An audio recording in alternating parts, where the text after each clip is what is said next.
Hi everybody, it's Chris here from the Gallowgateshots YouTube channel. Just to let you know, as always, this podcast is now part of the 90-Minute Football Network and proudly sponsored by www.pt-4-u.co.uk.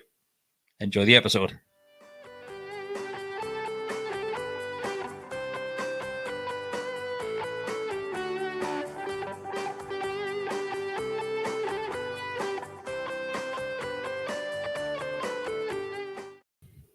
Hi everybody, welcome back to the Gallowgateshots YouTube channel and the Always Smile and Face It podcast.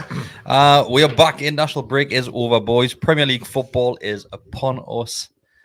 Mark, are you excited for this one? England play tomorrow, didn't they? Oh, they're doing it. I was going to say, it's not over yet, is it? Well, it is. It is technically. Audio might be a couple of days' time, so it might be. If you watch it on Thursday. Oh, no. So Newcastle back to business, mate. We haven't really got much to talk about tonight, so I'm hoping that the viewers are going to keep us going by. So if you do have any questions, send them our way. And we'll I was hoping we might have done a random kit review or something like that. Well, you didn't suggest it, mate. Well, it's not always my idea to come up with these things. Should we do a training kit one as well? Because we've done the first kits, home kits. Training kits. Home kits, away kits with loads of training kits. Like some classic. Yeah. This one isn't. I'm only wearing this. I've got no else that fits at the minute. But yeah, it looks a load like the one that leaked, the blue kind of the nana tits, the granny tits. I think it looks loads like that, but obviously orange. So it's got a similar kind of. It's very.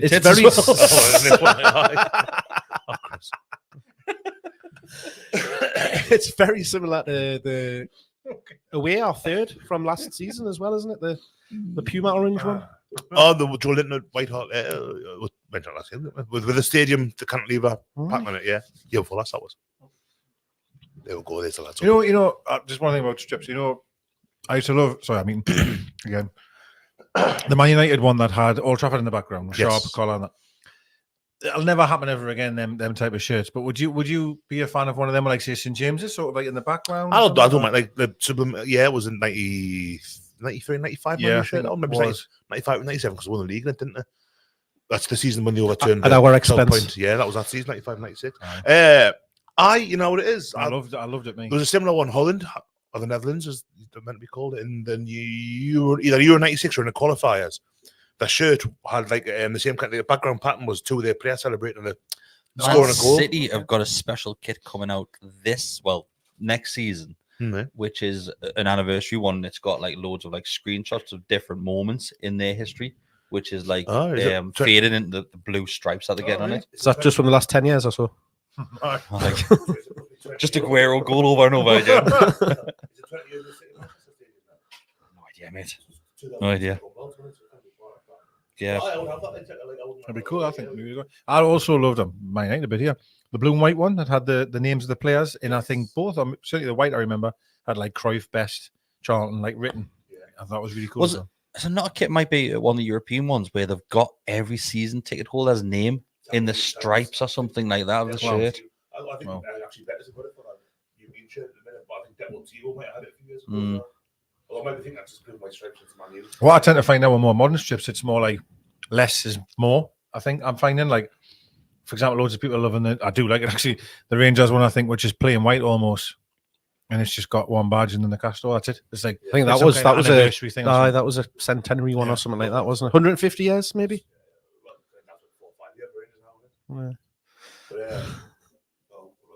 It was something like that anyway.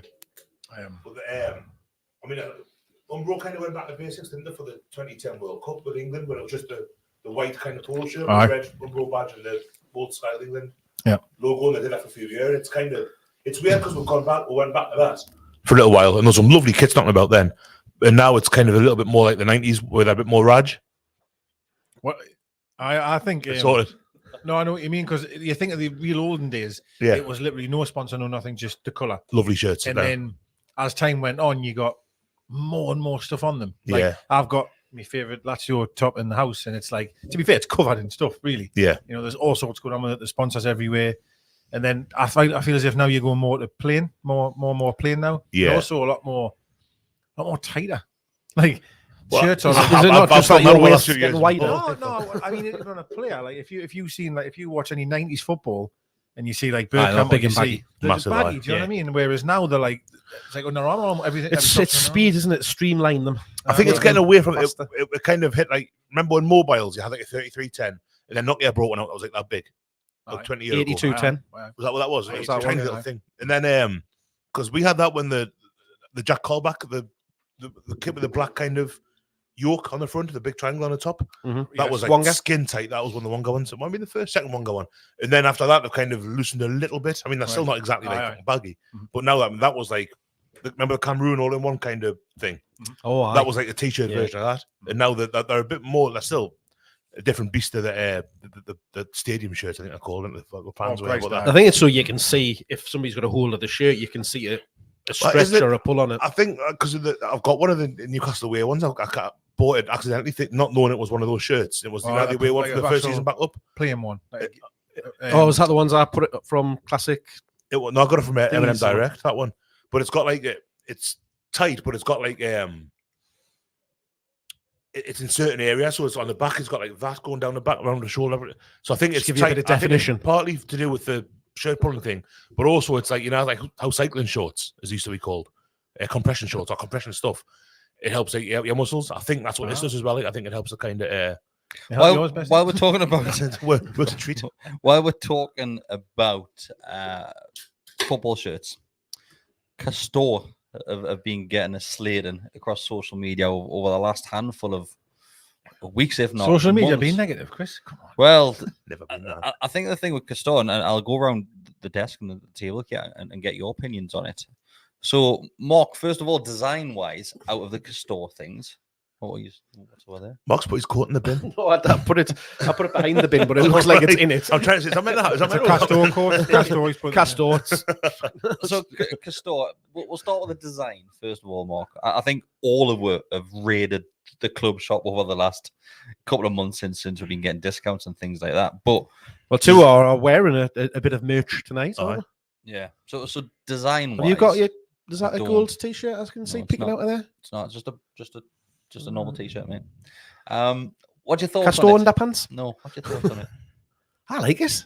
I think that the stuff that they're putting out is nice. I like all three of the kits, even the big number 4 on the front of the home one. Yeah, it doesn't bother me. It's, that's a lot of the That's a sponsor on the shirt. yeah, a lot of the leisure wear and stuff that's there is nice. I think where it loses a little bit is some of their just casual wear, where it's not the club stuff, it's just Castore stuff, and the prices of that. Yeah, some of the tracks Some of the are a little stuff's bit really too tight as well, aren't they?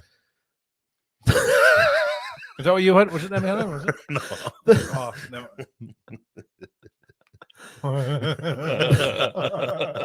They're athletic wear. People haven't got a clue. I'm going to have to give a bit of background. You're just jealous of my coughs. A couple of weeks ago, we came in here and Mark was wearing what can only be described as leggings. They were not leggings. They were not leggings. They were They were not leggings. They were just tracksuit bottoms. I've seen people go swimming in them. They were very loose. They were. except on me calves. Well, they were like, sure, they're like tapered to the ankle. When you stood up to leave, I looked at Bestie and Bestie just lost it. Like, it was so funny. It was only below the knee. I'm not sure. Like, I think it was The all rest a bit of tight. the thighs were all right. Debatable. Dega, what's your thoughts on it? I'm a big fan. Honestly, I am. I think some of the things I've said about the quality of sort of the printing, not necessarily the numbers on the back, even though someone has criticised that.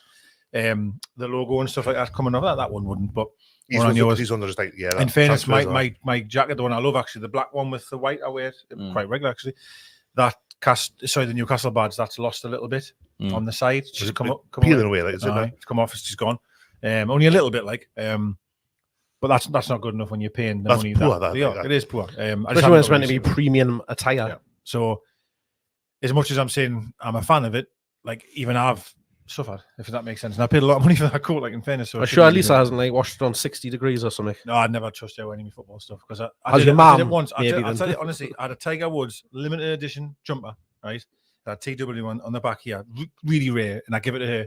It's playing golf the next morning. It wouldn't fit in the bin now. Honestly, I was like, I'm trying to get it on, and I went, "What the hell's going on?" She went, "Oh, sorry, I put it in the wash. It was tiny, so never again.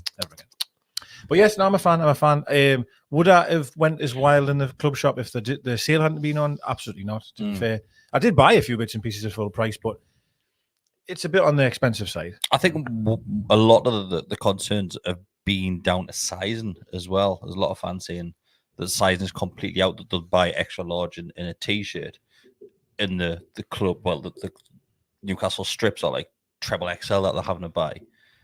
I think you've always had to, even with the Puma stuff, you've had to size up though. On the strips. I think it was a Castore. I don't know so much about the you've other got one. some stuff that's 3XL that's loose on me, and some stuff that I cannot get in. It's nowhere near like, so it's the same company making the same size, but it just doesn't fit the same. But I'm the same. The lads, I think it's all right. Like, yeah, the kits look good. Same reservations as Decker. I'm always checking especially not so much that one because it feels, but the badge. I think it feels like it's gonna at some point I'm gonna fold it and put it away and fold it, and it's gonna have like a big crack down in front or something like that because it just feels. But wash it inside out. I think I paid £10 for this, and it's light. If I paid like £55, I think it's a going rate. I wouldn't pay £55 because it's not a £55 t-shirt. No way. Yeah, absolutely right. But the variety's all right, and that I've not bothered with trading stuff or like leisure stuff since Adidas. Really, I never did the Puma stuff. I've got all the shirts, but this is the kind of first time I thought, oh, quite like what goes into it was it might have been when they were training out in Saudi. There was a picture of Fabian Schär looking like mint in the blue top with a black stripe down the middle. Mm-hmm. All right. So I thought, and everyone was going, oh, look. So I thought, I'm going to get one of them, see if I look at it. I don't look anything like him in it, but it's a nice top, like, so, I still wear it every now and then, like, and I pretend. Roll the sleeves up.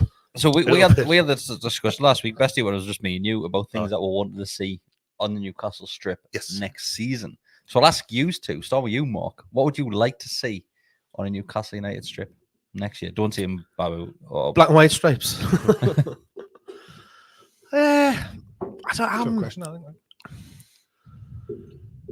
So first of all, I think the question that we're discussing, what away colour do you want? Away colour? Yeah. Do you ever consider us to be a team that's got like an away colour? Like I always think of like Arsenal as being yellow or Liverpool's as being yellow as well. Actually, I think we've had a couple of them. Blue's always the one that we've always been associated, and then silver yellow and green. We've had a few silvers. Yellow, we've had a couple of greens. Yeah, yellow and green was always when I was a kid, because the first away kit I remember was the yellow and green stripes, which I've been yearning for since. Right. And the away kit afterwards was yellow with the green like little flecks, the Grimsby away shirt. So like to me, yellow is our away colour, even though it was only that small period in time, really.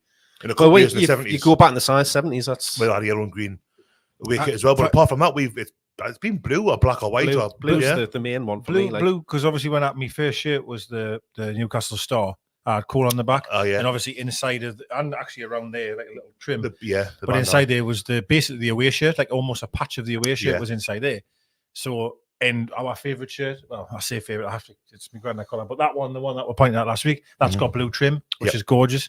So I'd probably say blue, to be honest. And I think if you do, see, Castore haven't done the blue right on this new one at all.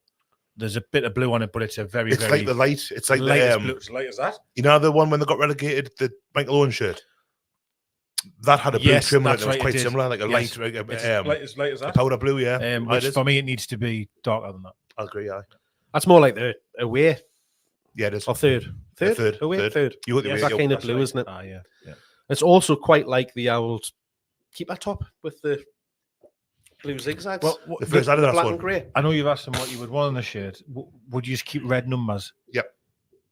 Yeah, I like the red numbers. Yeah, I like the red numbers as well. I do. At one point, or at some point, it's kind of accepted that we're going to be playing in Europe again at some point. I mean, obviously, it's not a guarantee, but it's kind of, the money that we're anticipating is going to come in the club.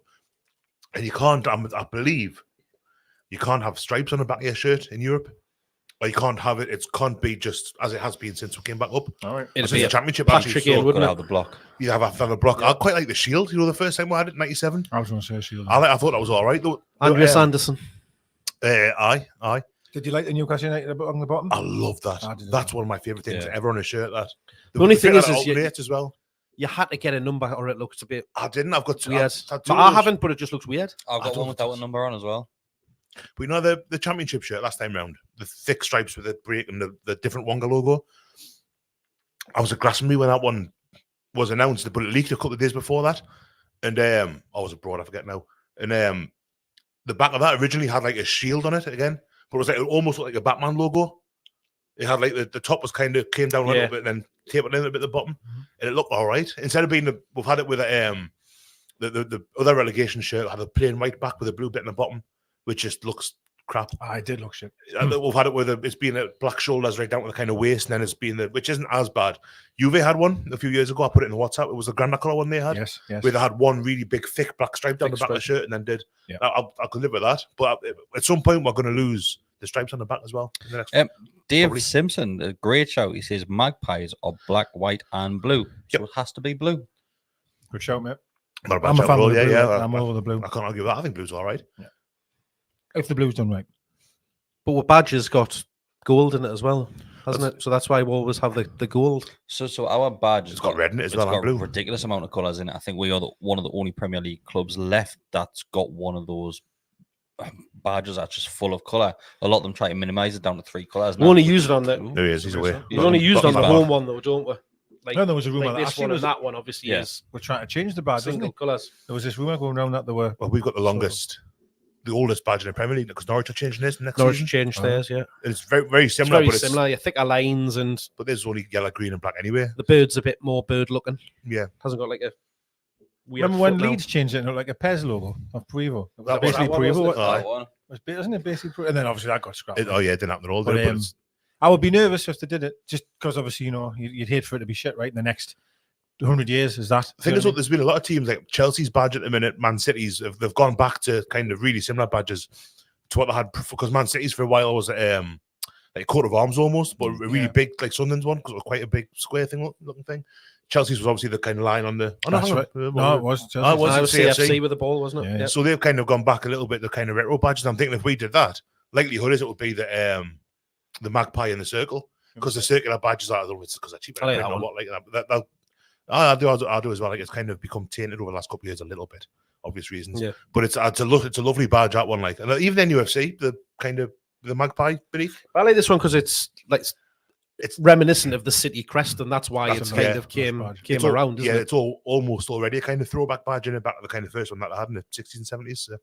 So I don't want a new badge though. I've Well, there's a few, on my there's a leg few for one. people talking about badges there, and saying Not those that pants you have. would you take a new badge, even if it meant going back to one of the older ones?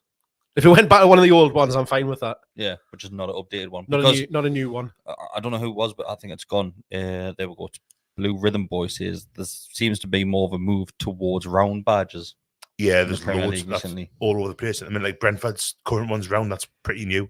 Like say Chelsea, Man City, you've got the Man U's is circular kind of. But The 280s ones are both round, aren't they? You would Yeah, think they with the were, owners we've got, it would certainly be not. I'm not saying voted upon, but it would certainly be. There's questions to be asked about it. Whereas, for example, I'll pick Arsenal's for a second. I absolutely loved Arsenal's original badge. it was lush. That Just- cannon. The cannon, absolutely lush. And then they changed it to what they did, and I thought, I mean, I'm used to looking at it now, but that's nowhere near as good as what the cannon was. Like, it's just not. I just like the AFC embroidered on the away kits. Okay. I think they brought it back a year or two ago. They had it just it was just AFC. Like West Brom did it as well. WBA, yes. and I like those. But then if NUFC would look rubbish. It would look snide. I think if we did something like that. So because they had them in the past and kind of historic things where we imagine if I mentioned Leeds there before. Imagine if you went on Twitter and it was like, "This is the badge," and it was something as bad as that. I'm still not convinced that wasn't a joke. No, it was. It was I know, fully but real, eh? Jesus, It was horrific. how did that even get to terrible. that stage? Yeah. Well, that's the thing. Like anything like that, design-wise, it has to go through a process of people like okaying it and it's voting on it and committee saying. rather than being like But you'd think they would have some sort of No, but fan you'll have a involvement. design studio that will have been involved in it and But like there's- taking a brief, and they'll have came up with probably half a dozen, if not more, and then they'll have whittled it down to 3 or worst 4 and one said available. go to the club. Here's 3 or 4 that we think you would do, and then somebody's gone, oh yeah, I really Here's like a that one. shit one. Yeah. remember Cardiff, how Vincent Tan made that kit red instead of Yeah. we could end up with a green one because of the Saudi thing. Definitely not. But we discussed this last week, didn't we? Saying if you had a green away kit because of our ownership, people from the outside looking in will be like, "Oh, they've only got a green kit because of Saudi Arabia." When we've had a handful Well, of green kits. a in the couple past. years ago, I had a green If kit. you had the one Perez scored against West Brom with the Cruyff, yes, it was The half green and half. blue. If Aye. it was that one, like, it's not all green, of course, but the pelters would be unbelievable. yeah, I really did like that shirt. I loved it, mate. I really liked it. I didn't make it Wonga again, but I think if I had a different sponsor on the front, I would have loved it actually. I've got all the Wonga shirts, but I've never worked since Wonga. Yeah, it looks horrible. Yeah. As it happens, the championship one, the newer Wonga's not here now, is it? Oh, it's not even a Went company bust, anymore. didn't it? Yeah. But the last logo was a Poor bit. Gillian. It was worked much better on the nicer. kits. Much nicer. It Yeah, wasn't it was. that blocker, which is funny. Yet again, that's, how many times are going to say this? Like on these ones, it's a separate lettering. On the home kits, it's always that block of Teflon or whatever it is. And it looks crap. It feels rubbish. It's Do you not think it's because obviously we play majority of our games in that black and white kit that they're going to want the company's official logo on that one? Yeah, they will do. It's made it more stand out. Or like on like this one and this one, it stands out because the back. It's just I'm saying it's not one color, but it's the same shade. Whereas in the stripes, no, I think it would get lost a little bit. Blends in more rather than standing out. I think this stands out on the home kit for the wrong reasons. Remember, Norwich had a kit that was green and yellow halves. Yeah, went down in it. The year we went down 15-16, and it had a massive square around that. Aye. And that was on it. Was Aviva was sponsor at the time, and that was on their say so. They said you can't have any design on the shirt within such the Aviva logo. So it's a gorgeous shirt, but it's got this big. I think it's a yellow, one of the two colors. Massive chunk on and it. It just totally ruins the whole thing. The sponsors do that sometimes. So, Mark, if you've got to pick one color for next season's away, okay, not the third, just the away. Let's say we'll only allow 2 kits, right? Obviously, you've got your black and white stripes home. What color are you going with for the away? Gold. That's mine as well. Gold. I don't know why. Like, I just just my favorite Newcastle kit, Patrick Kluivert ones, or the Patrick Kluivert one. I love that kit. Beautiful. Beautiful. It's gorgeous. It'd have to be a nice shade of gold. I Like don't know that why gold on there. I wanted that. be Nice. nice. Black and gold is always a great combo. Like. It Really is. is. Sam Really Sparrow was right. John Player specials back in the day, the Formula One cars as well. Literally, you just took the words out of your mouth. Yeah. Reminds That me of being a car, kid. That car was amazing. beautiful. Black and What gold. color are you going for, Decker? Yeah, I'm gonna go for blue. Blue, like on the Traditional. on blue. on the Bobby Blue, shirt. blue, That like it's like a dark royal blue. The blue on that kit was, I'm sure, was the same blue as on the Blue Star. I think that's where they took on the speed. Yeah. Floppy collar shirt. I'm sure that's what they done on purpose. Was took that blue and went rip. That's what you want, like because the first one guy away kit was meant the blue was meant to be the same. I would love a collar back like that, but that day is gone in football. I think. Also, next season's Adidas kids have got them. Oh, have they really? Yeah. All right, that's what they're making a comeback. Yeah, because I love a collar like. I mean, I love the Granda collar. Don't get us wrong, but I always find it's quite a no offense, but like that one there, like it's nothing wrong with it. It's just a half-assed attempt at a collar. It's a cheap collar. Like, do you know what I mean? Like give her a collar. Yeah. You know Bestie, what color are you going for? Yellow and green. All right, okay. So Pro Retro. Stripes are going for. Until the end of time, that's my answer. Yellow and green away kit, blue and red. Would you want stripes though? Yep.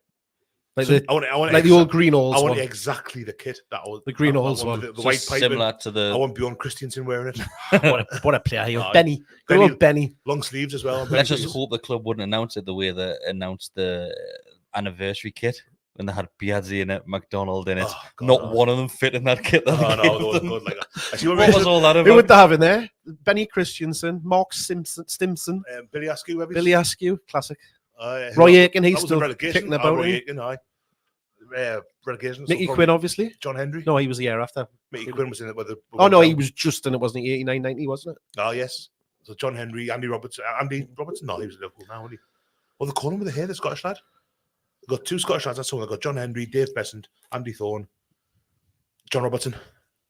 John Robertson. Ended up with their Hearts, didn't he? Hearts, yeah. John Robertson. Know him well. Part of the family. Good player, John Robertson. He was a really good footballer, guy. It was weird because we had a decent season, 87, 88. Signed like Besant had just won the cup at Wimbledon. Brilliant, apparently a brilliant keeper. Wasn't. Then got relegated. Aye. And we went down with Andy Thorne was doing was he at Wimbledon before then? Did we get him from? Because he ended up with Palace, didn't he? I think he might have been Wimbledon. He was at Palace with Pardew and Ian Wright and all them. John Robertson ended up with Hearts and was like superb in Scotland. And John Henry was like Leeds, won the league with them, went to Borough, and we got relegated with him. Home kits.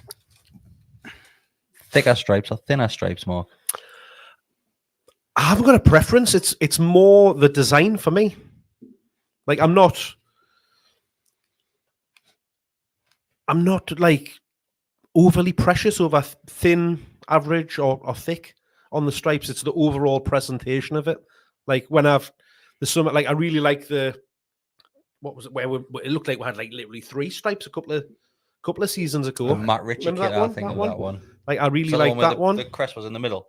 Aye. Gold crest. Yeah, in yeah, the yeah. first- the Just first straight down Cyprus, there, wasn't it? Yeah. Was it gold or white, the crest in the middle? Well, it was White, black and I white. think, It yeah. was like like- monochrome, yeah. So that having very thick stripes on that, I think it was nice because the kit looked good. This season's kit looks identical to it. Like the shirt from just the badges on there instead Mhm. of, but you look at them from the back, even the shoulder, the little bit, the very Similar, tops, yeah. it's identical.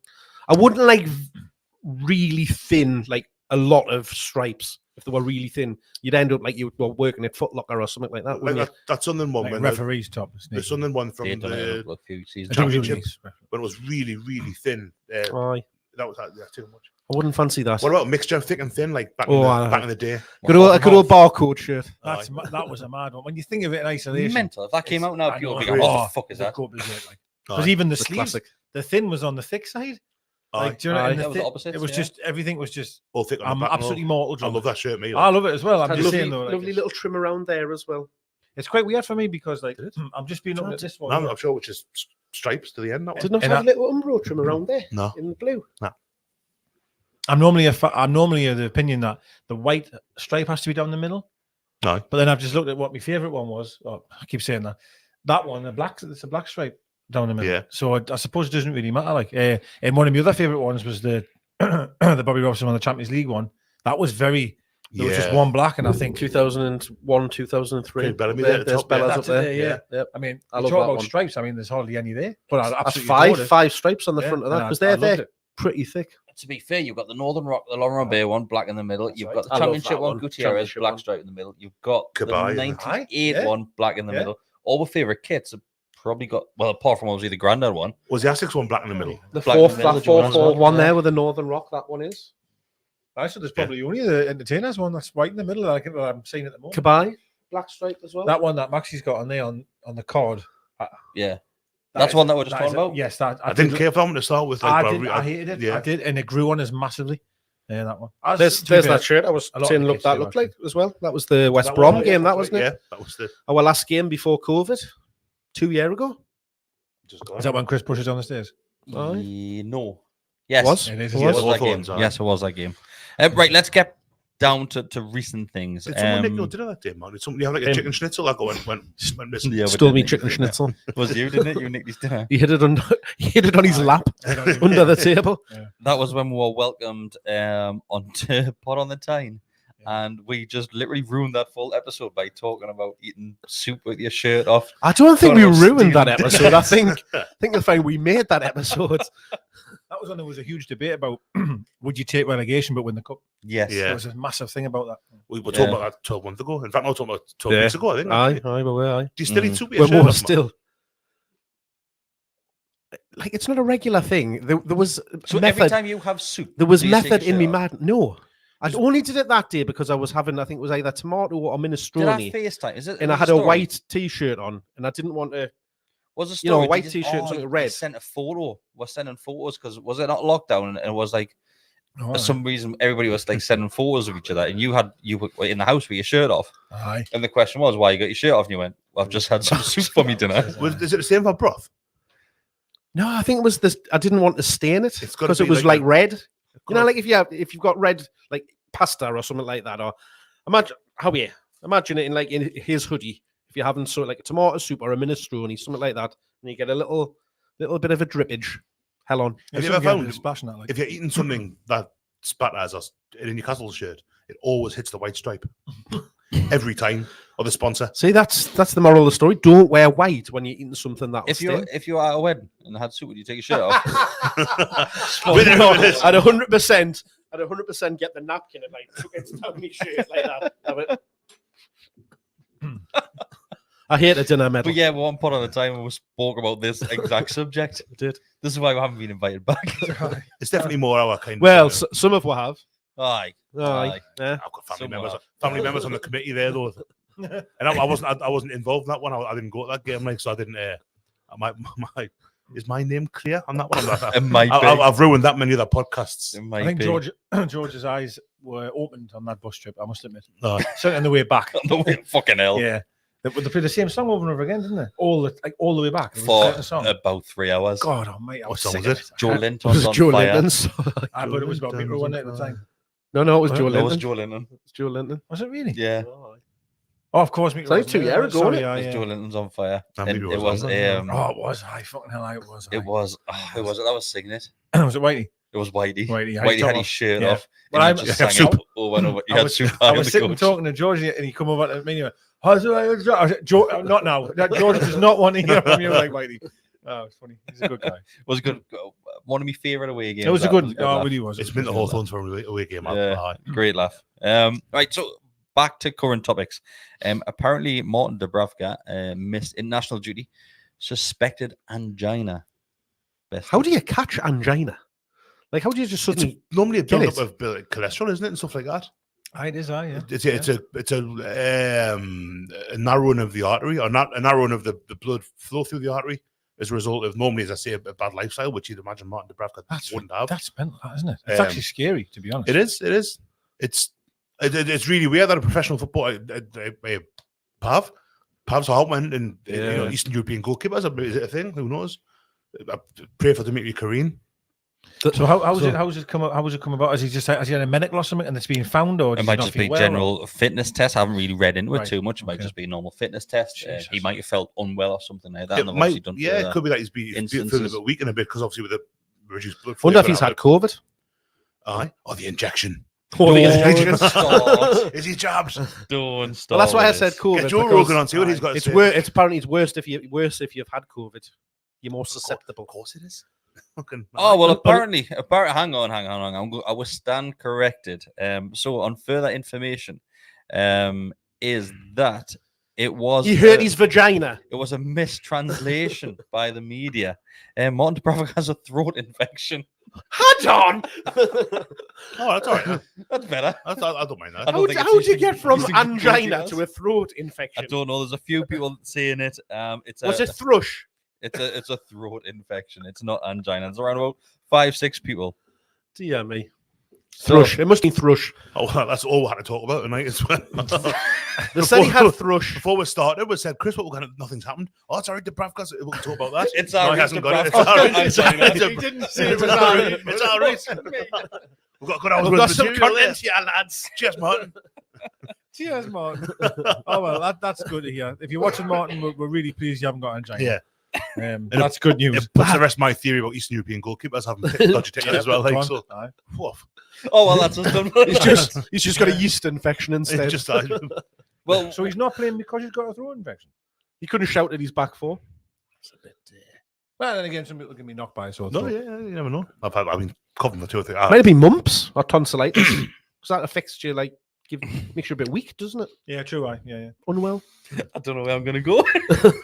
Also, there's mumps because it sounds like lumps. I always thought it was like you got like lumps, No, it's in your like throat. swells your glands, doesn't it? You get swollen swollen glands. glands. Hey, Not that kind. mumps all over the place. Jeepers, creepers.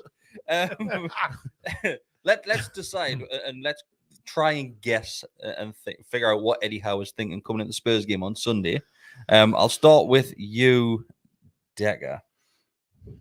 What's he thinking? So which lineup we're going to go with? Because a lot of players have been on international duty. A lot of players have been performing out of their skin. I think now's the toughest decision that Eddie Howe's having to make. Because it's not where you can stick with the winning team mentality, because obviously we've lost back-to-back games. Certain players have came in and performed well. Players that were left out because of illnesses or injuries, they were also playing well up until that point. It's a tough one for Eddie Howe now. It is, and this is what you want, and probably it's tough as it's going to be. It's what he wants as well. He wants to be able to have a squad where it is tough to choose the starting 11. One thing I'd never thought I'd be able to say, and probably everyone will agree, but I'm thrilled that looks like John Joe's going to be back, because I think Shelby's been a miss in the games that he hasn't been there. So I think he'll come back in. Who for, do you think? Well, I still think Joe Linton will be obviously on. He has to be on, sorry. Yeah. I don't know. We'll have this debate all the time, don't we? Because I think I'd like to see John Joe, Bruno, and Joe Linton. Yeah. But then you are losing what Willock brings in terms of the goal scoring threat, right? They're arriving late in the box and all the rest of it. But personally speaking, if I was going to drop one of them, it would be him, and I would play Joe Linton. Well, Joe Linton, Bruno and John Joe. To play John Joe the deepest of the three, do you think? I think you've got to. Yeah. I think you've got to. Even though I still believe Bruno will also play there, but I think Bruno can offer a lot more. Yeah. John Joe is the sitter, is that guy. But I definitely think that would be the three I would play. And then of course you've got the decision of Maxi, haven't you? You don't know what's been going on with him training and what the last couple of weeks have been like. I mean, you don't. So we don't we were talking about Saint, whether he was away with the squad. Yeah, in Dubai. But he was definitely there. Dubai, yeah. Yes. Dubai, In Dubai. He was definitely there. Yeah. Do you think Saint starts? Probably. Yeah, I think he's probably got to because he's not an impact sub. We'll try. I mean, I say he's not an impact sub. Maybe he could be if you were fitter. If he's coming to the Chelsea and the Everton games off the back of not having trained properly, not really having been there. But I think a fully fit. I think in amongst all the kind of discourse about Saint-Maximin and how he's been over the past few weeks, it's forgotten that how good he was at the start of that run. Like I remember, I'm sure I said this last week, Chris, but that Everton game at home, like he's got defenders bouncing off him. He's running a pace. And instead of hitting the deck, he's got defenders bouncing off him. And he's strong, he's quick, he's everything like you'd want a modern Premier League kind of footballer to be. A winger, he's got that. And Lampard said on that performance, he was unplayable. He was absolutely. I've never seen anything like him. Fantastic. Yeah. Probably it might have been his best game forward. But there are quite a few nominations, I suppose you could say. But I think he's got to. I think you start with him and Ryan Fraser as probably the strongest behind Chris Wood. Almiron did do. I thought as many people didn't, but I thought Almiron did well against Everton. To be honest, I thought a goal on international duty as well. Yeah, he did. I thought that the chances that we didn't create many. And there's a problem. I did say this to a few of the lads actually I was speaking to, thinking of the last few games, we have lacked. I feel just that little bit cutting edge up the top there, and I think Eddie Howe said the same in an interview I seen actually the other day that he was saying we're just that threat at the top end of the field doesn't seem as much. But hey, listen, players have poor games and form and all the rest of it. But Almiron did do really well. But surely in my mind, but if Max is fully fit, or Maxi, sorry, has Almiron done enough? I don't think he has. I think he's been all right. He's only played one game though, hasn't he? I don't think he's as terrible as people say he is. I don't think he's going to be around beyond this summer. No, in Newcastle. But I think he's all right. Almiron's all right. He's very hard work, and he kind of. I think I said the other week he works hard and gets in the way, and that's kind of what he offers. I think that the thing is we've got under. No, I'm all right, man. I think under how everyone has this appreciation of how much the team are working. Yes, and everyone's definitely loving how much we're pressing, loving how hard working we are. And Fraser and Almiron out wide give you that in tenfold. No question of that. No question. I think the rest have done Fraser the world of good as well because he's looking knackered at the end of the game. Well, he has. He hasn't been able to finish a game, and that's not no. What's the word? Criticism. No criticism of the lad. No, it's just he works his arse off, right? And he's played every single minute going, and this rest would have helped him. I think sometimes when we've seen a team play that way constantly, for the full game, and then the likes of Maxi comes on, and he is not the same as that. Yeah. He sticks out like a sore thumb that I'm not saying you're not doing what because he's not. Let's be very honest. He doesn't do it. Yeah, so it's difficult. I think sometimes when he comes on in a game, because if he's not taking everybody on, and if he's not, if he's not doing that, then what are you doing? Yeah. Because again, on the telly, when you're watching, you're like, well. And I think we're going to ignore Saint's statement that it wasn't necessarily a statement, but it was that little caption that he said. He's done a couple of times in the recent weeks now, hasn't he? When he's kind of been posting on Instagram when he hasn't been playing his board game. You had to. I do. I'm not right to it. It's do a Will Smith on you. He has put on there that he's trying to get back in, that he wants to make a point that he's back in good. That is what you want to hear. Do you think it's going to be the likes of Jose Perez point, where if Saint gets a goal, he comes to the fans with fingers in the ears? We got one not so long ago. I feel he scored again. Was it Man United he scored against? And he didn't really celebrate. He kind of just walked almost in it. Looked like a bit of a huffer, I'm quite honest with you. And like all the players were like on him, and he was kind of like, because he was getting shit then. And the problem we've got is he's so active on social media. You're going to see it's you're going to see the good and the bad, right? You're going to see the bit where he's absolutely hilarious, taking the piss out of an away fan or retweeting something they've said about him, and everyone's thinking it's amazing. He done one the other week, mate, where he must have saved that in his notes for about 3 months later. And it's brilliant. But the other side of that, though, that you have to either accept or you don't like either side, by the way, is that he's going to do the same when our fans have a go. You know, if you save that tweet from Denny's got like a cache, a file of videos of Mark griefing him. And then, like, when he scores a winning goal in a cup final or something like that, it's just going to be Twitter. I think it's going to be like, do you know how he always there'll be plenty of where I've gave him credit as well when he has pulled his finger. Credit. So do you know how he does a match day post every match day when he's fit and he's going to play? End of the season, it'll just be videos of Mark. Glastonbury 2008, right? Jay-Z headline. I don't think I'm his biggest critic by far. Like Jay-Z headline on around this table. Around this table, I am. Yeah, and he come out because I don't think the sun shines out of his arse constantly. Jay-Z come out with this video and it was like all of the headlines about Jay-Z shouldn't be at Glastonbury, and it finished off with Noel Gallagher saying Jay-Z at headlining, no fucking way, and he come out and played Wonderwall. So I'd love it if he come out with like a t-shirt on with your face in it. And Hawaiian shirt with Mark. All over it. The Tannoy St James's Park goal. He'd be a good impact sub. He'd be a good impact sub. And he's definitely not an impact sub. He's not. Well, he could be if he put the effort in, or if he was fit. If that's been the issue in the recent weeks, he's not impact sub. He's not. He can't. You know, I'm saying that to take the piss. He could be if he's changed. He was impact sub against Burnley that time.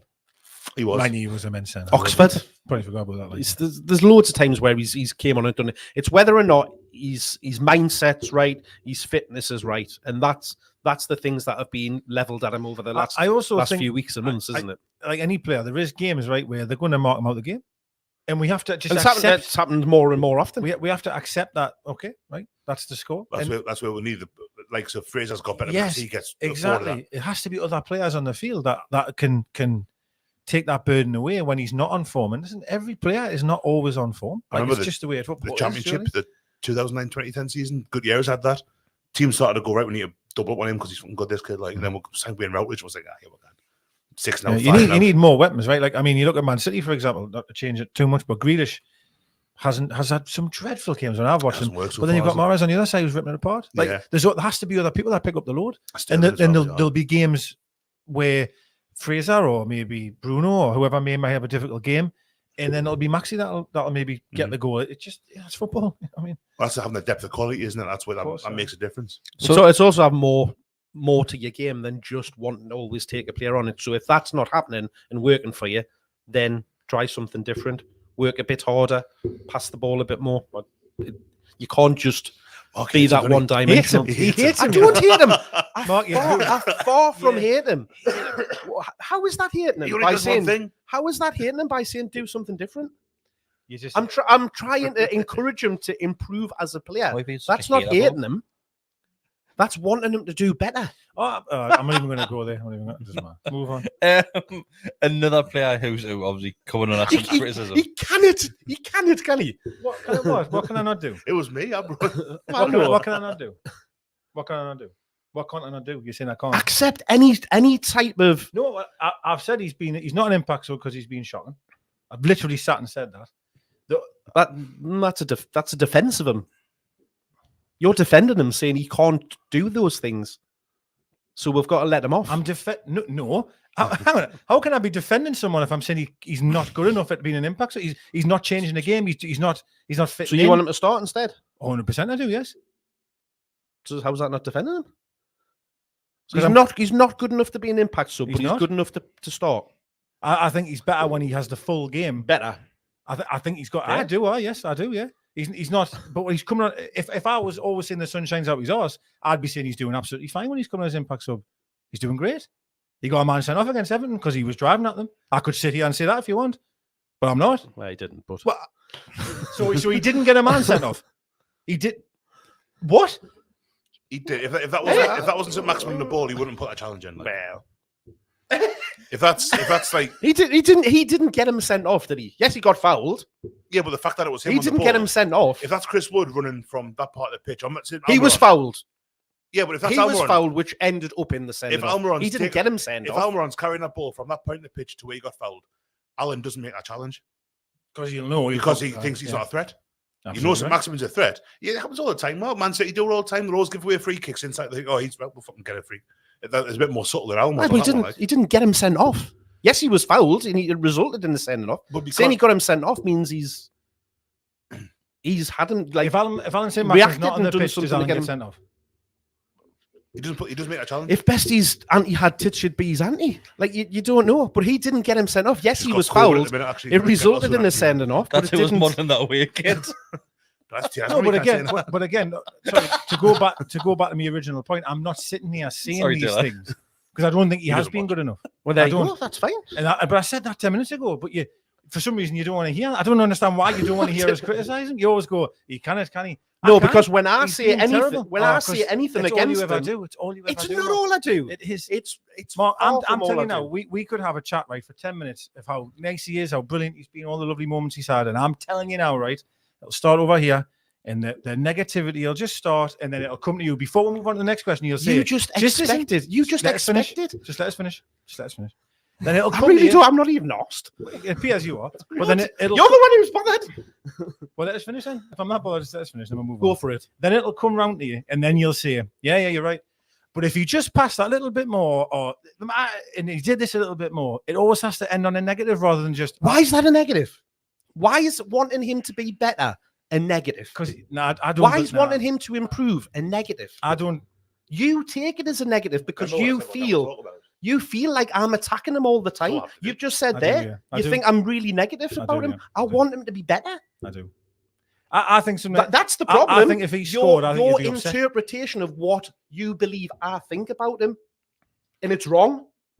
Well, it's a funny one because I think 99% of people think the same as me. Like, do you think we should give him the captain's armband? No. He'd put it around his head, wouldn't he? Imagine you had a massive one. That'd be much bigger, wouldn't it? That would be mint, that wouldn't it? The Premier League line and that, like. Yeah, that would be good. That No, listen. All I'm saying is for me, there is still so much stock in the bank. Is that the right phrasing? Is that the right? I don't know. But when does that stock run out? Because even when he was, because let's face it, he had some terrible games, and even when you were still. And as you've just said, that it was that phrase, he still got stock in the bank. No, I think back then it was because at that moment in time when I was saying that, he was still at the top of the charts in regards to assists and goals.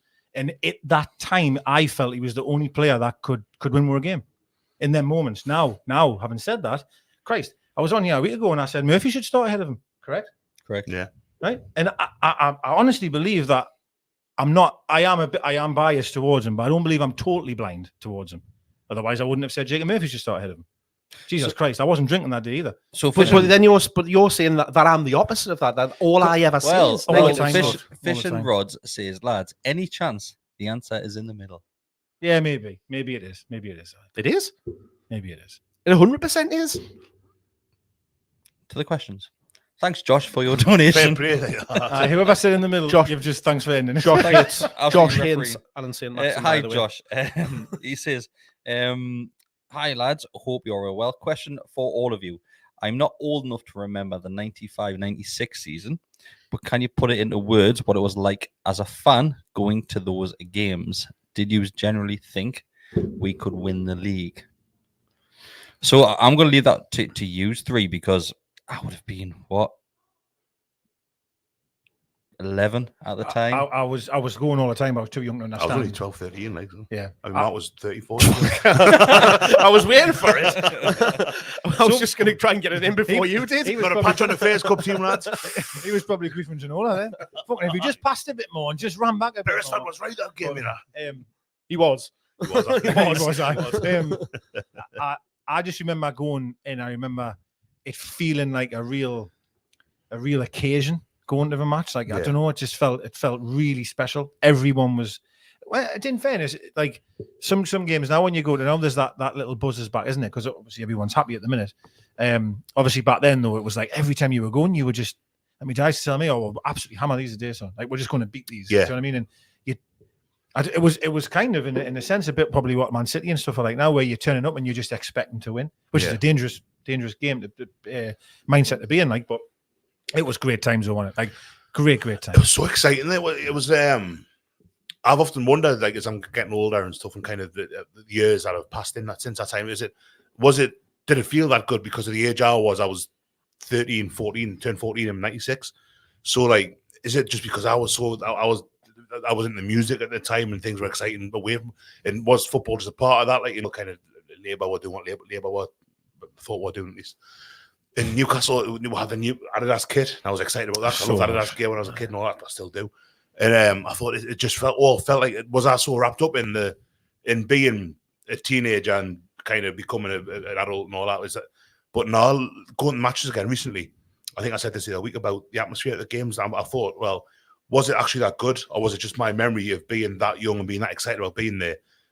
But the atmosphere of late hasn't been as good as that. But it's been something's come back that hasn't been there for a long time. Maybe 20 years, maybe since Bobby Robson. In fact, definitely since Bobby Robson, because Rhoda, as soon as it kind of was. I think that obviously kind of won it, but as soon as it Rhoda. Yeah. But I think, it was. I didn't go to many games that season because I couldn't. My dad didn't have a season ticket, and I couldn't afford it. I was 13, 14. I couldn't afford so hard games. to get one as well. So I was 9 as well. I was 8. I wasn't 12. I thought you were that. Could be younger than me, 8. like I.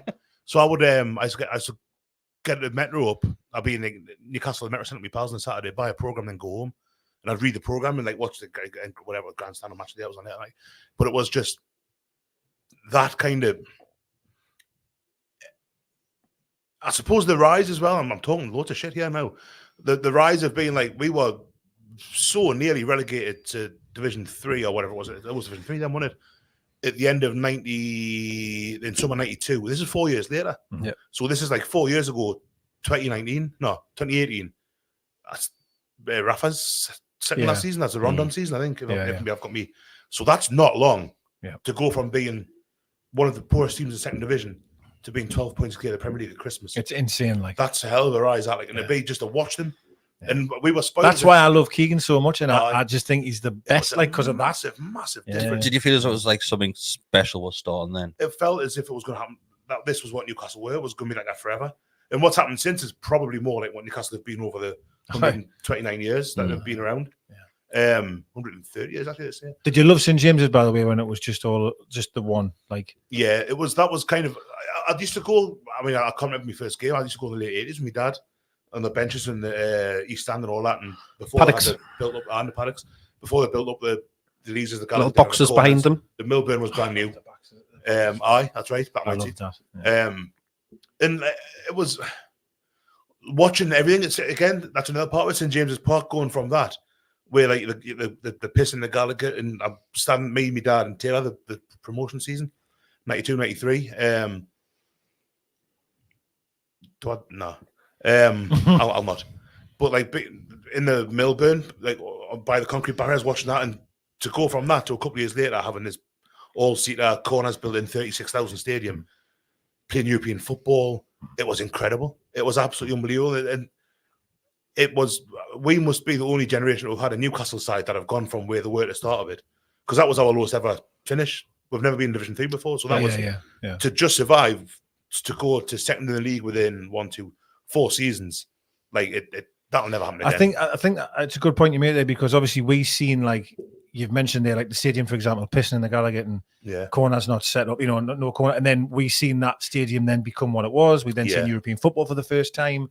We then started playing good football. We then got in the Premier League. In order to sort of progress now, it's literally winning it. Like, does that make sense? Like to do the next huge thing. It's the only thing we've not seen. I know, like I feel as if that bar is so damn high compared to. I'm not trying to take away, because obviously I've just congratulated how good Keegan was getting from where we were. But what I'm trying to get at is, like, in our childhood, in our life, we've seen the absolute worst.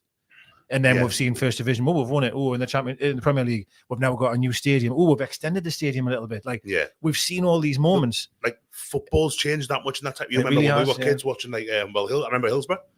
I was 7, and that was a big catalyst for stadiums becoming what they did. So we just talked about St James Park becoming all-seater, and like, that's something that off the back of the Taylor report, I think was that had to happen. And like, you look at how not just St James's, Old Trafford changed, Anfield changed. That's right. Goodison's still the same, pretty much, I think. But Sunderland went from Roker Park, which was like a shit. They loved it, and you can see, it was theirs, and that's fine. I went a couple of times.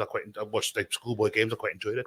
But to go from that to Stadium Light in '97, Borough from Mason Park to the Riverside in football, I mean, it's kind of become a little part of the gentrification of football almost, where there's the Premier League money and all that, and how much is too much, and the money that's in the game now, and it's Arsenal selling season tickets for £1,000, £2,000, whatever it is, and it's football's gone so far away from what it was that I think the sweet spot's somewhere in the middle, because it's gone a bit too far now for me with like there's loads of little things. Like, well, it came out today. Was it today or yesterday? That was 1996 was the explosion of football. Yeah, and the Shearer transfer is what kind of was that pivotal moment where him going for that world record fee, which apparently in today's money was equivalent to £222 million pound, and it's from then that everything then just kind of exploded. But it's from the Premier League getting set up in the 90s, the Sky money coming in with Murdoch and stuff like that, and it just got bigger and bigger and bigger. But the problem for us during that time is that, yes, we were a brilliant team, fantastic players, but so were Arsenal, so were Man United. Yeah. You know, it wasn't like now where you've got, you know, Man City. Yes, Liverpool won it the other season. There's teams that are in and around it. You had a number of teams that were there and that could win it. And it's the same. It's the issue we had for the following years there and when Bobby came. Yeah.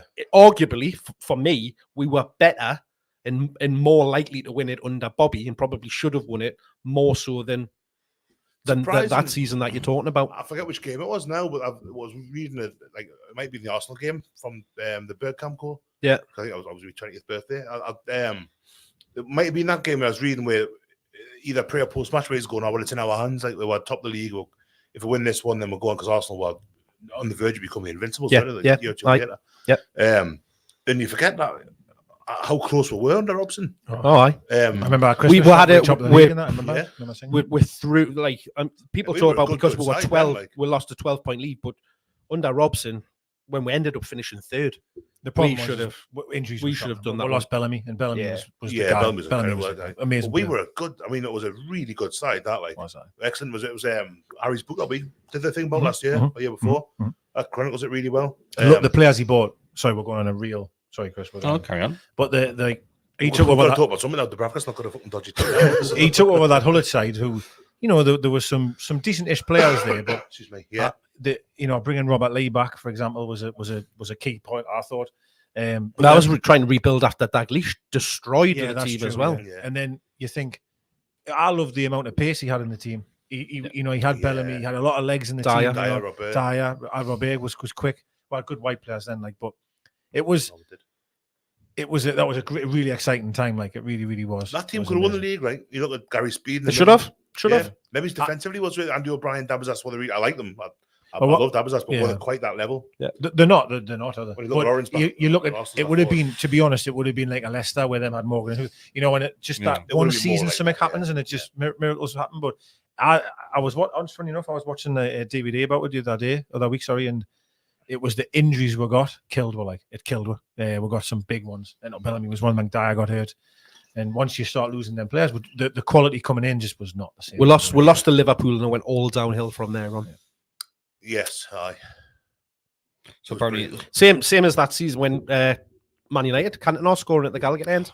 That moment just killed us. I've got me 4-4-2 come through today. Got the it was a big thing, like a supplement 30 years of Premier League, and it's got a bit about that 95-96 season, and it's got like 10 games or something. And it was like, it starts off with Coventry 3-0, Wimbledon 6-1, 6-0, 6-1, when Vinnie Jones went in goal. And it's like, it's going to be great. He played Harry, didn't he? He did Harry. But we're already winning by that point. He didn't concede a goal, did he? And then when you read through it, it's like Man U 1-0 defeat, and it's like, hang on a second, Liverpool 2-1, 4-3. It's like, shit, you know how it ends.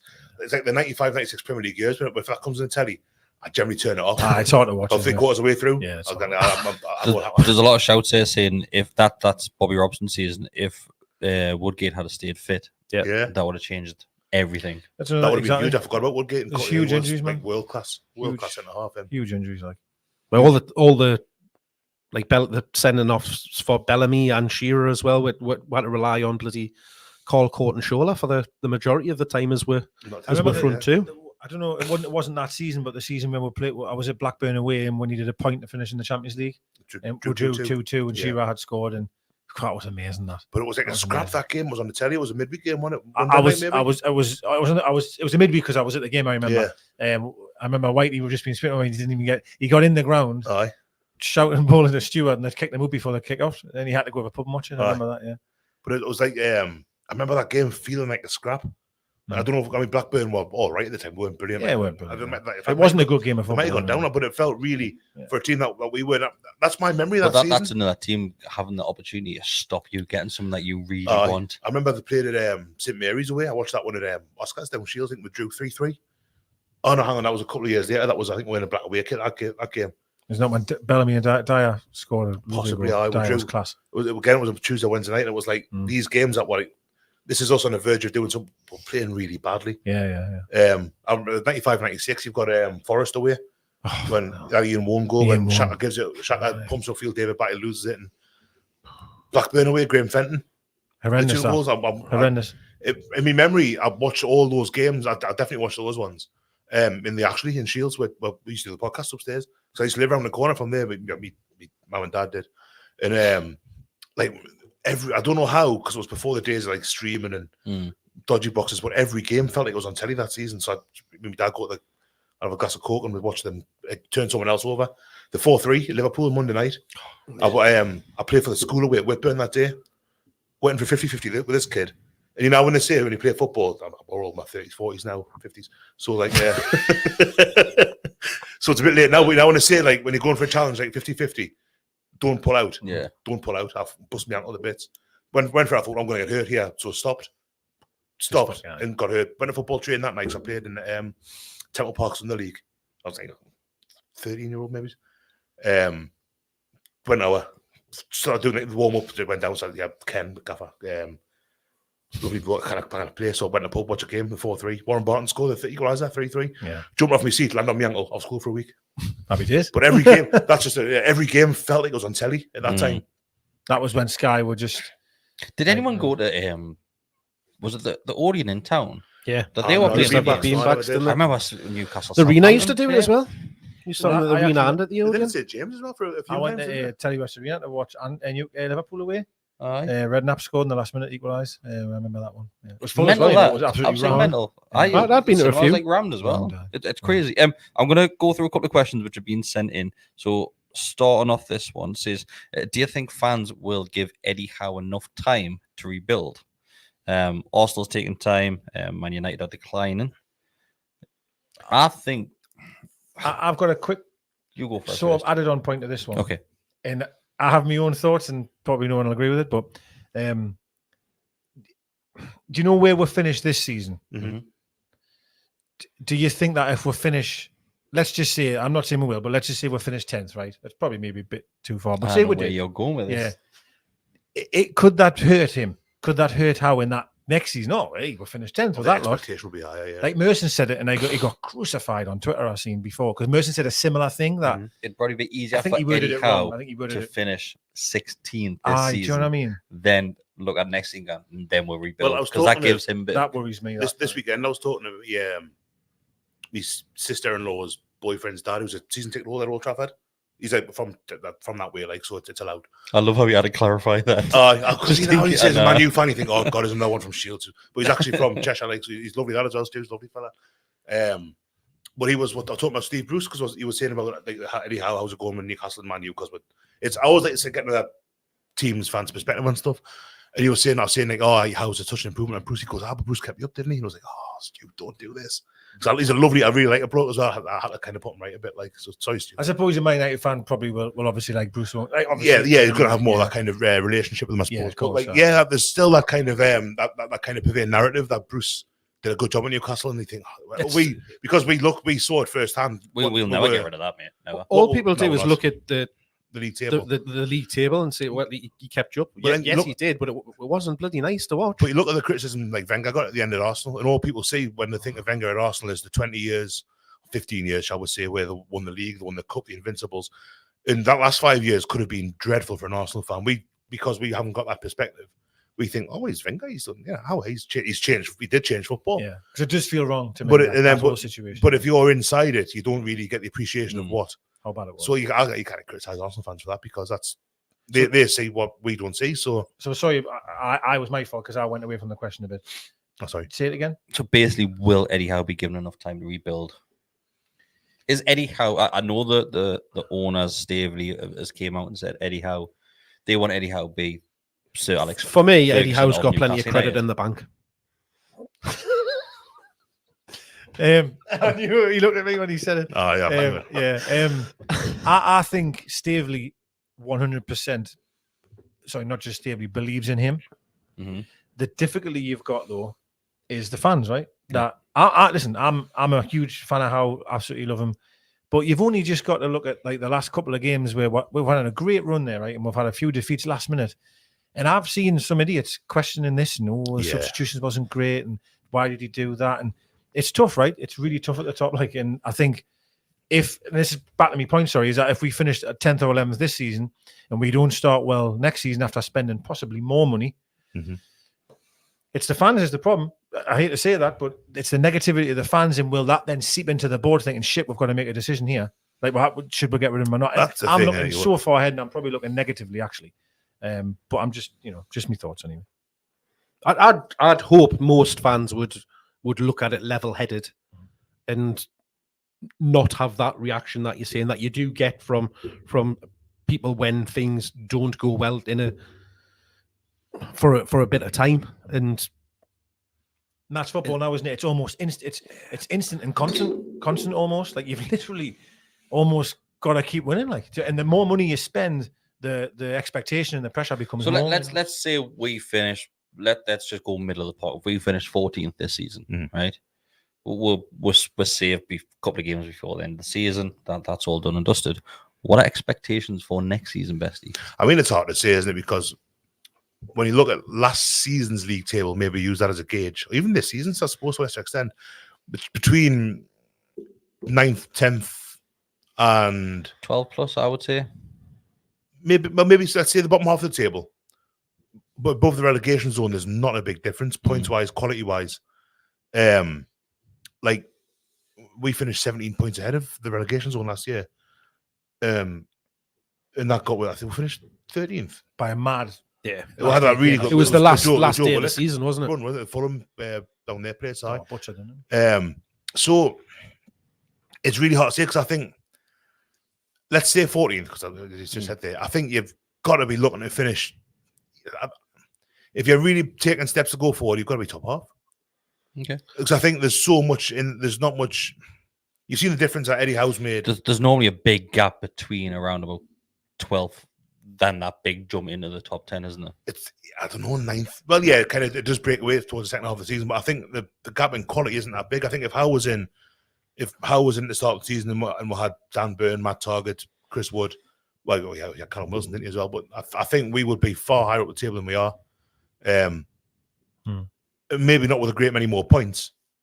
Wolves would have won 3-4 more games, but that 9-12 points would have had with 11th, 12th, maybe. I've not got the table in front but you still look how tight the table is at the minute. Yeah. A couple of victories would have had you up there. Yeah. Well, there's not a lot in it. 10th, I think you've got to be looking top half. Not top 6, but top half. I don't think the owners at this moment in time will be focusing too much on how high we can finish in the Premier League.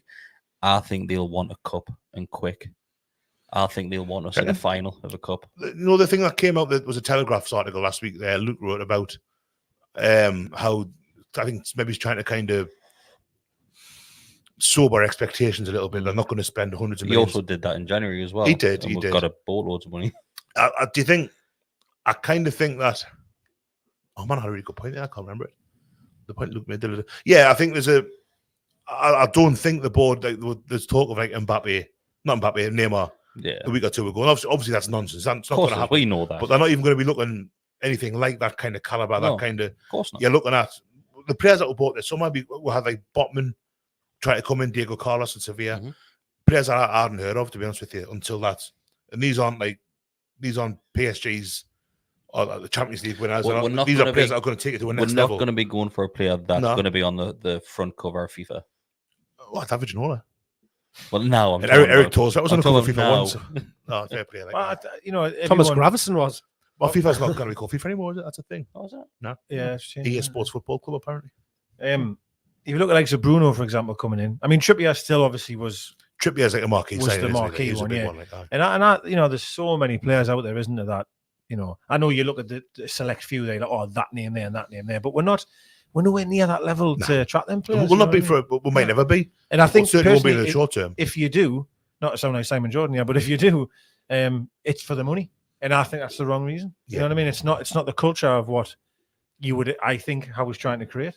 And for me, I was thinking of like, and it's a funny one, but about the position and stuff, I was thinking, oh well, for me next season, never be involved in relegation ever. Now, if that's the case, then that probably is 10th, because now it's almost 13th downwards is a problem. Well, it Becomes could so be a problem, condensed, right? like that. So 10th, then 10th, 9th or 10th is, in my opinion, not being involved in the relegation scrap at any point in the season would be a success. If we Yeah. were just constantly always safe and never look, then that also then goes in hand, same will be 9th or 10th. So that's all right. I think if you take this season out of the equation, easily 14th and above has generally been out of it. But the results have been a bit more all over the place, and people have been beaten. I think that's because Everybody, I every think that's team's why it's improving as well. yeah. I generally think clubs are spending more, they're getting better. Yeah, I think you have to look at the likes of Man United as well, dropping. Yeah, You look at you've other got teams Spurs and dropping stuff. into It's it. like, that's another thing. Look at Everton, all the money Everton has spent in it. It's a very important point that money does not buy you anything. And that's the key thing for me is, you know, you touched on it there, is that it's attracting the right types of player, and it's not just about chucking the money around. It's who are who's Nixon identifying as that'll be the right fit. Does Howe believe that they'll fit into the way he wants to play, into the right group of people? Have they got the right attitude and that kind of thing? And that is what makes a team. Not just chucking a load of individuals that cost a whole load of money together and trying to make a team out of them. That's the problem that Everton have got at the minute. You go back and look at Portsmouth. Portsmouth. That's what they did a few years ago. They went bust. Bournemouth. So looking at the league table, right? I was just saying there, like maybe it's 9-12 points gets you. So this season, if it's in butts or whatever, but if 2 games against Watford, 4 points dropped. Norwich, 2 points dropped there, so it's 6. Counting 8. Man United home. So I think if quite because you don't know late goals to quite modestly say that we should have won those 8 points. What 8th? Yeah, this season. That's how tight it is at the bottom. you look at that, but then other teams will probably look at similar sort of. Oh no, but things, that's not counting like games that we've been absolutely turned over where we would do better. I think that's quite. I think 8 points just in those 4 games out of 28, 29. I think that's quite a modest kind of say. Well, that could be a turnaround, and that gets you. I think I've just looked at the table. I think we're 5 points, 6 points off whoever's in it. Villa, it is there at the minute. So I think you've got to be looking. There's another club that I know. I appreciate we have so much financial backing, but Villa's another club that will be thinking next season, right? Then we spent a boatload. A few shouts in there saying that we should build how Wolves have built, like a slow and steady thing, and Wolves are way top. Yeah, they are 8th. Yeah, they are. That's the gap. They've always been around sniffing around there. Yeah, a minute. Me worry also is if, and I hope it does. And it sounds really negative to say this. Is if and when European football comes, I always think that's not a distraction, but it's another game. It's another issue. I feel as much as I want it, I love it, but you've got to have a damn good squad. You've got to have the right squad. You've got to have a good deep squad for that. All of a sudden, you can be shit. If we qualify for Europe next season, and again, it's a big if. I don't expect it would, but if we did qualify for even the Conference League, like the third tier thing, I don't think we will next year. Like, oh no, I don't either. I agree, but if we did, we've got to have a far better squad than we have now. 100%. Because it'll be like the Pardew situation where you're playing a Thursday getting beat. And you've got Roman Amalfitano and Gabriel Obertan. You can't have players like Paul Dummett on the bench and things like that. You need top. Out of all of them, you pick Paul Dummett, poor bloke. No, but you need top quality players on that bench to come in. You do. You need. I think that's one of the point I was making earlier about the transfers. You're not looking at it's not really tiered, is it? Because of the best player, but like we aren't looking at anything like the top. The FIFA cover was a really good example to use, I thought. Was you, Chris? Sorry, I was looking at Mark there. It wouldn't have been him. No. Fucking Mark. I named Thomas Gravison as that player. But I joint effort. like you're looking at players that are like I said. I mean, Matt Target's probably not a great example because he was Villa's player. Oh no, he was Villa's player of the year last season. Got froze out when Luca Dean came in a little bit. Dan Burn doing a good. You're looking at pilfering the teams around his best players, and 100%. That takes up the table. That that's always been the case. Again, expectation, and I'll quickly mention Wolves again. That I remember when them got into Europe and they were flying. They were absolutely flying. They were brilliant the first couple of years up high. And the problem was, as fans expect, Nuno was on a hiding to nothing quite early on because the expectation is, well, we'll finish 7th here in 2 or 3 years. We'll finish 7th under you.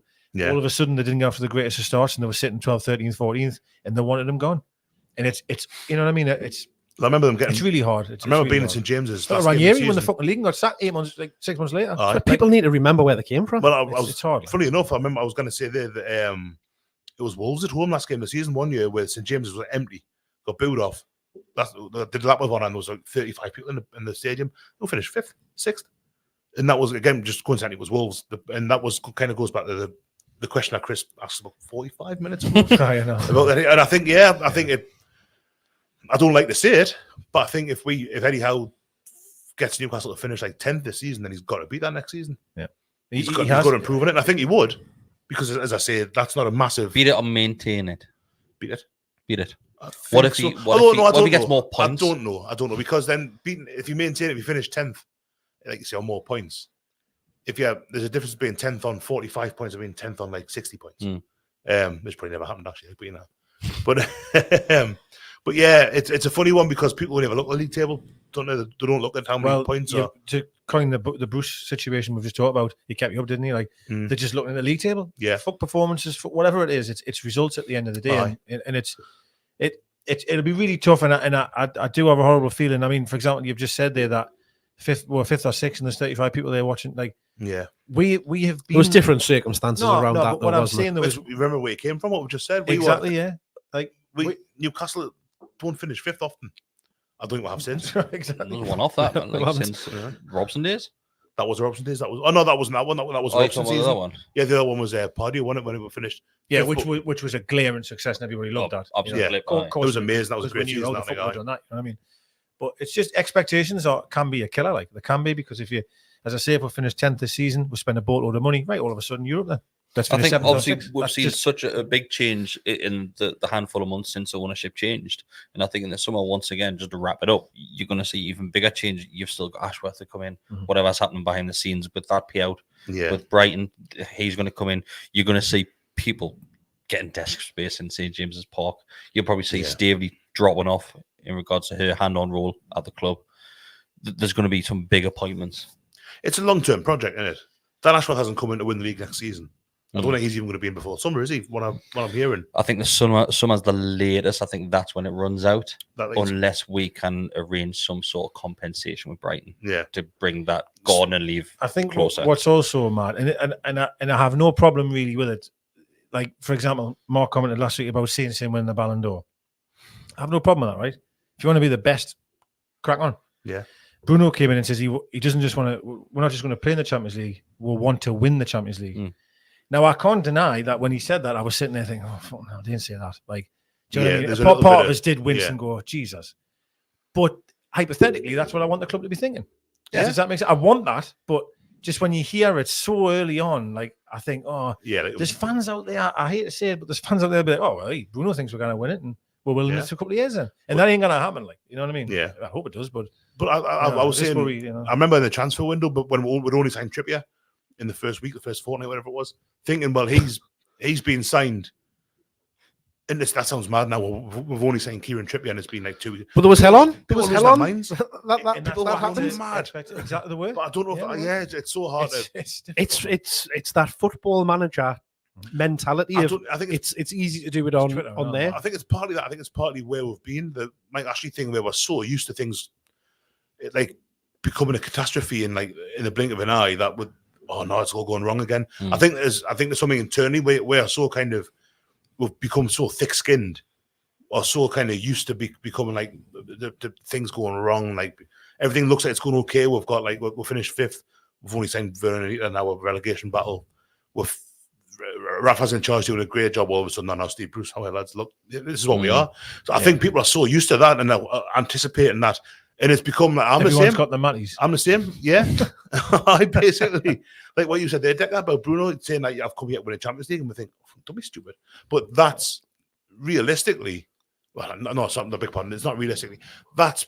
It's not beyond the realms of possibility that that's what they are saying to new players. And to say it, because Trippier wouldn't have come in a World Cup year. Probably his last crack at the World Cup, as I say. You've got Trent, you've got Reece James at Chelsea, are like really, really good right backs.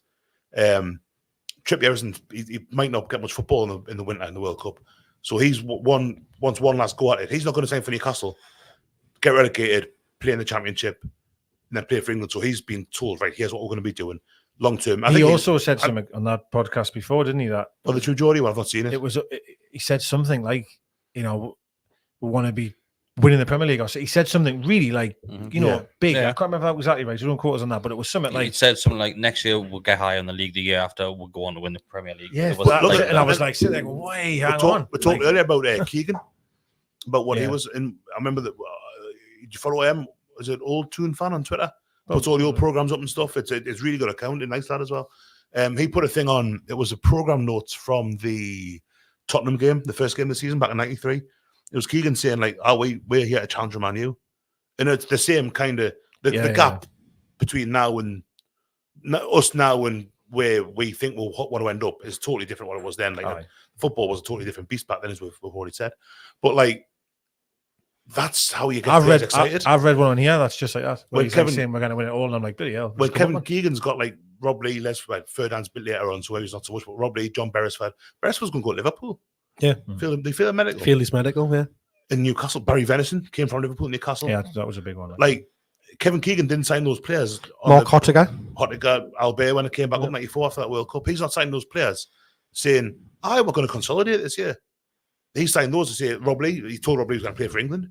He also told Rob Lee that Newcastle was out of Middlesbrough. That's true. So, pinch of salt and all that. But I've got no problem with the club being ambitious and saying to Bruno, we're going to win the Champions League with you. Maybe we will. He's young enough. He's going to be here 10 years. There's not to say that within in those 10 years that we wouldn't be challenging trying to do it. I'm going to wrap it up. We've been going nearly an hour and 25 minutes with nothing to talk about. And I am sweating my tits off. About an hour and 10 of that was these two arguing about Saint-Maximin. Really warm. Thanks everybody who has tuned in tonight. I appreciate it massively. As always, if you do want to become a member, see more content and videos like this, you can do so. It's $2.99 a month or $4.99 a month, whatever you want to donate. Back to normal this week, so we'll be having our match previews, match reactions, extra time, beyond the lines, everything. Scott has just released a video a couple of days ago which follows him taking over as Newcastle United manager on Football. That makes sense. Newcastle United manager on Football Manager. That makes sense, doesn't it? That's the one. I've just been saying manager too many times. So he takes over from Eddie Howe to try and keep Newcastle in the Premier League, something which I think we're all in agreement. We'll love watching those ones. I'm a few weeks behind, but I'll be really good. They get better. Each one gets Spoiler better, alert. Mate. Each one on the way to Wembley. Tottenham build a new stadium again later. On the way to Wembley. Scott's taking us to Wembley. Marching on to Wembley. But thanks everybody. Been a pleasure as always, and we shall see you during the week. Ta-ra.